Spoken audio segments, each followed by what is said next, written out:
आज गांधारी की व्यथा सुनाने से पहले इस बात की ओर रुख करना चाहिए। समाज को हमेशा यही लगा कि गांधारी ने हमेशा अपने पुत्रों के गलत में उसका साथ दिया, कभी उनके द्वारा किए गए गलत कार्यों को रोका ही नहीं गया। एक स्त्री के साथ हमेशा से यही होता आया है। उसकी संतान की गलतियों के लिए एक माँ को ही दोष दिया जाता है, फिर चाहे ये बात महाभारत काल की हो या आज के समय की हो। गांधारी महाभारत की एक ऐसी स्त्री जिसके सौंदर्य के चर्चे दूर दूर तक थे, जिसका विवाह उसकी मर्जी के बिना किया गया। एक ऐसी महिला जिसने अपने पति के अंधे होने पर खुद की आंखों पर भी पट्टी बांध ली।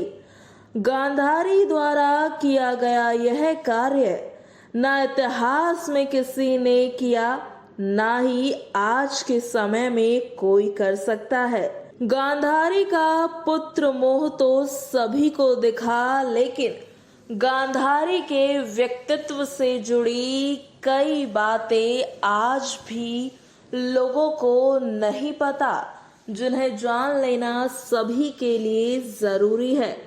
नमस्कार, आप सभी का स्वागत है निष्ठा ध्वनि की इस खास पेशकश पात्र महाभारत के में, जहां आज हम आपसे बात करेंगे गांधारी के संदर्भ में। गांधारी गांधार देश के सुबल नामक राजा की कन्या थी। गांधार की होने के कारण उसे गांधारी कहा गया। गांधार आज के समय में अफगानिस्तान का एक क्षेत्र है जिसे कंधार के नाम से जाना जाता है। गांधारी के भाई थे शकुनी, जिन्हें महाभारत की नींव रखने का भी श्रेय दिया जाता है। संसार की पतिव्रता और महान नारियों में गांधारी का विशेष स्थान है। एक पतिव्रता के रूप में गांधारी आदर्श नारी मानी जाती है। उसके त्याग की महिमा का आज भी वर्णन किया जाता है। आइए अब जानते हैं गांधारी के व्यक्तित्व से जुड़ी कुछ खास बातें। गांधारी का विवाह जब उसकी मर्जी के विपरीत हुआ। कहते हैं कि गांधारी ने धृतराष्ट्र से मजबूरी वश विवाह किया था। इसका कारण भीष्म थे। अंधे महाराज धृतराष्ट्र के लिए भीष्म ने गांधार नरेश की राजकुमारी का बलपूर्वक विवाह धृतराष्ट्र से कराया था। यही नहीं, धृतराष्ट्र से विवाह होने से पहले गांधारी का विवाह एक बकरे से भी कराया गया था। पौराणिक कथाओं के अनुसार ऐसा माना जाता है कि गांधारी का विवाह धृतराष्ट्र से करने से पहले ज्योतिषाचार्यों ने ये सलाह दी थी कि गांधारी के पहले विवाह पर अति संकट है, अतः इसका पहला विवाह किसी और से कर दिया जाए, उसके बाद ही धृतराष्ट्र से इनका विवाह करवाया जाए। इसके बाद ज्योतिषों के कहने पर गांधारी का विवाह एक बकरे से कराया गया। बाद में उस बकरे की बलि दे दी गई। कहा जाता है कि गांधारी को किसी प्रकार के प्रकोप से मुक्त करवाने के लिए ही ज्योतिषों ने ये सलाह दिया था। इसी कारणवश गांधारी प्रतीक रूप में विधवा मान ली गई और बाद में उसका विवाह धृतराष्ट्र से कराया गया। गांधारी ने जब बांधी अपने आंखों पर पट्टी, जी हाँ, आपको बता दें यहाँ पर कि पौराणिक कथाओं के अनुसार इस संबंध में दो कथाएं मिलती है। पहला तो ये कि गांधारी को पहले से ही पता था कि उनका होने वाला पति अंधा है। दूसरा यह है कि विवाह के बाद जब उन्हें पता चला कि मेरे पति अंधे हैं तो वो सुन्न रह गए और उसने माना कि मेरे साथ धोखा हुआ है, इसीलिए उसने अपनी आंखों पर पट्टी बांध ली। पहली कथा के अनुसार गांधारी ने पतिव्रता धर्म का पालन करते हुए अपने आंखों पर जीवन भर के लिए पट्टी बांधी। इसी कारण गांधारी को संसार की पतिव्रता और महान नारियों में विशेष स्थान दिया गया है। जब गांधारी के पति धृतराष्ट्र को हुई थी गलतफहमी, जी हाँ, गांधारी एक विधवा थी, यह बात हस्तिनापुर में किसी को नहीं पता थी। लेकिन जब यह बात राजा धृतराष्ट्र के सामने आई तो वे काफी क्रोधित हो उठे और उन्होंने समझा कि गांधारी का विवाह पहले किसी और से हुआ था, लेकिन उन्होंने इसके पीछे का कारण जानने का प्रयास नहीं किया। धृतराष्ट्र के मन में इसे लेकर काफी दुख उत्पन्न हुआ और उसने इसका दोषी गांधारी के पिता राजा सुबल को माना। धृतराष्ट्र ने गांधारी के पिता राजा सुबल को पूरे परिवार सहित कारावास में बंद कर दिया। कारावास में रहने के लिए उन्हें केवल एक ही व्यक्ति जितना भोजन दिया जाता था। केवल एक व्यक्ति के भोजन से भला पूरे परिवार का पेट कैसे भरता? यह पूरे परिवार को भूखे मार देने की सोची समझी साजिश धृतराष्ट्र के द्वारा रची गई थी। राजा सुबल ने यह निर्णय लिया कि वह यह भोजन केवल उनके सबसे छोटे पुत्र को ही दिया करेंगे, ताकि उनके परिवार में से कोई तो जीवित बच सके, और वो छोटा पुत्र था शकुनी।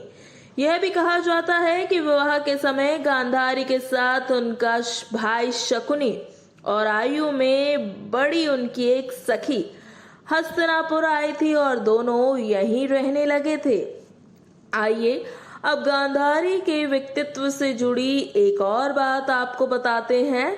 गांधारी में थी दिव्य शक्ति। गांधारी भगवान शिव की परम भक्त मानी जाती थी। शिव की तपस्या करके गांधारी ने भगवान शिव से वरदान मांगा था कि जिस किसी को भी वो अपने नेत्र की पट्टी खोलकर नग्न अवस्था में देखेगी, उसका शरीर वर्ज का हो जाएगा। युद्ध से पहले ऐसे में गांधारी ने अपनी आंखों की पट्टी खोलकर दुर्योधन के शरीर को वर्ज करना चाहा, लेकिन कृष्ण के बहकावे के कारण दुर्योधन ने अपने गुप्तांग को पत्तों से छिपा लिया, जिसके चलते उसके गुप्तांग और जांघें वर्ज के समान नहीं बन पाए। इसी कारण से उसके पुत्र दुर्योधन के प्राण महाभारत के अंत में भीम ने गदा से दुर्योधन की जांघ पर प्रहार किया और दुर्योधन मारा गया। अब आपको ये भी बता दें कि जितने भी 100 कौरव थे वो धृतराष्ट्र के पुत्र नहीं थे। जी हाँ, गांधारी के पुत्रों को कौरव पुत्र कहा तो जरूर जाता है, लेकिन वो कौरव वंशी थे नहीं। धृतराष्ट्र और गांधारी के 99 पुत्र और एक पुत्री थी, जिन्हें कौरव माना गया। दरअसल गांधारी ने वेद व्यास से पुत्रवती होने का वरदान प्राप्त किया था। इस वरदान के चलते ही गांधारी को 99 पुत्र और एक पुत्री की प्राप्ति हुई। गांधारी के सभी संतानों की उत्पत्ति 2 साल बाद कुंडों से हुई थी। गांधारी की बेटी का नाम दुशाला था। गांधारी जब गर्भवती थी तब धृतराष्ट्र ने एक दासी के साथ सहवास किया था, जिसके चलते युत्सुक नामक पुत्र का जन्म हुआ था। इस तरह से 101 कौरव कहलाए। गांधारी के संदर्भ में ये भी कहा जाता है कि गांधारी और कुंती में प्रतिद्वंद्विता हो गई थी। कुंती के पुत्र पांडव थे और गांधारी के पुत्र कौरव। प्रारंभ में दोनों ही एक ही महल में रहती थी, लेकिन राजगद्दी के चक्कर में दोनों में अप्रत्यक्ष रूप से प्रतिद्वंद्विता बनी रही। कुंती एक अद्भुत महिला थी। पति की मृत्यु के बाद कैसे उन्होंने अपने पुत्रों को हस्तिनापुर में दाखिल करवाकर गुरु द्रोणाचार्य से शिक्षा दिलवाई और अंत में उन्हें राज्य का अधिकार दिलवाने के लिए भी प्रेरित किया, ये सब बहुत अद्भुत था। जिस तरह से कुंती ने संघर्ष किया उसी तरह से गांधारी ने भी संघर्ष किया। फिर भी दोनों महिलाएं एक दूसरे के सुख और दुख में हमेशा ही साथ देती थी। गांधारी के संदर्भ में ये भी कहा जाता है कि उन्होंने श्री कृष्ण को श्राप दिया था। गांधारी के सभी 100 पुत्र महाभारत के युद्ध में मारे गए। अब भला एक माँ को इस बात का दुख कैसे ना हो कि उसके सभी 100 पुत्र युद्ध के दौरान मारे गए। अंत में दुर्योधन का जब भीम ने वध कर दिया, महाभारत युद्ध के बाद सांत्वना देने के उद्देश्य से भगवान श्री कृष्ण गांधारी के पास गए। गांधारी अपने 100 पुत्रों की मृत्यु के शोक में अत्यंत व्याकुल थी। भगवान श्री कृष्ण को देखते ही गांधारी काफी क्रोधित हो उठी और उन्होंने भगवान श्री कृष्ण को ही श्राप दे दिया कि तुम्हारे कारण जिस प्रकार से मेरे 100 पुत्रों का नाश हुआ है, उसी प्रकार तुम्हारे वंश का भी आपस में एक दूसरे को मारने के कारण ही नाश हो जाएगा। भगवान श्री कृष्ण ने गांधारी से कहा, देवी, मैं आपके दुख को भली भांति समझ सकता हूँ। अगर मेरे वंश के नाश से आपको आत्म शांति मिलती है तो जरूर ही ऐसा होगा। भगवान श्री कृष्ण ने माता गांधारी के उस शाप को पूर्ण करने के लिए अपने कुल के यादवों की मति ही फेर दी, जिसके बाद भगवान श्री कृष्ण के कुल का भी नाश हो गया। अब जानते हैं गांधारी की मृत्यु के बारे में। युधिष्ठिर के राज्याभिषेक के बाद धृतराष्ट्र, संजय, कुंती और गांधारी ने संन्यास ले लिया और वे अपना आगे का जीवन बिताने के लिए जंगल में जा पहुंचे। तकरीबन 3 साल तक ये सभी जंगल में कुटिया बनाकर रखे, लेकिन एक दिन धृतराष्ट्र गंगा में स्नान करने गए और धृतराष्ट्र के जाते ही इधर जंगल में आग लग गई। जंगल में आग लगने के बाद सभी लोग धृतराष्ट्र के पास पहुंचे। संजय ने सभी को कहा कि जंगल से चलते हैं, लेकिन धृतराष्ट्र ने कुंती और गांधारी को समझाया कि अब हमारे अंत का समय आ चुका है। ये वही समय है जब हम परलोक सिधारेंगे। फिर जंगल की अग्नि में धृतराष्ट्र, कुंती और गांधारी ने अपने आप का आत्मसमर्पण कर दिया और संजय हिमालय की ओर प्रस्थान कर गए।